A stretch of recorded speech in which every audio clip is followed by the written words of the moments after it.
राज्याचे उपमुख्यमंत्री आदरणीय अजितदादांचा आज दुःखद निधन झालं. आमचा सगळा आधार गेलेला आहे. आमचं कुटुंबाचा प्रमुख गेला.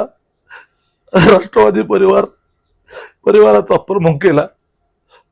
अचानक असा इतका महाराष्ट्रामध्ये जीव तोड काम करणारा नेता, पहाटे 4 वाजता उठून सगळ्या समाजाकरता दिवस रात्र काम करणारा नेता अशा पद्धतीने जाईल असं स्वप्नात सुद्धा वाटलं नव्हतं. हे घडलं. आज सगळ्या नुसता तो अजितदादाचा परिवार नव्हता, महाराष्ट्र त्याच्याकडे बघत होता.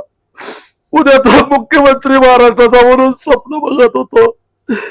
अचानक आज अजितदादा आज धक्कादायक बातमी आली. अक्षरशः सगळं कोसळल्यासारखं झालंय. सगळं याच्यातून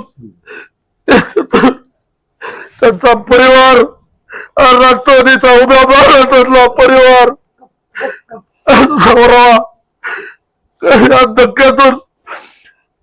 या धक्क्यातून सगळ्या कार्यकर्त्यांनी, महाराष्ट्रातील अजितदादावर प्रेम करणाऱ्या सगळ्यांनी सावरलं पाहिजे.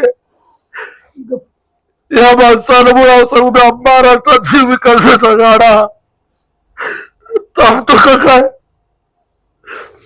अजितदादा, तुम्ही असं अचानक कसं काय केलं?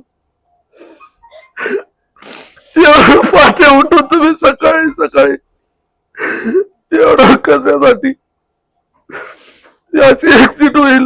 या महाराष्ट्राचं नाही, देशाचं नुकसान झालं. इतकं चांगलं काम करणारा मेहनती माणूस या महाराष्ट्राला पुन्हा मिळले नाही. या महाराष्ट्रामध्ये पुन्हा असा नेता होणे नाही. माझा परिवार आणि माझ्या सगळ्या जिल्ह्याच्या वतीनं तुम्हाला श्रद्धांजली अर्पण करतो. दादा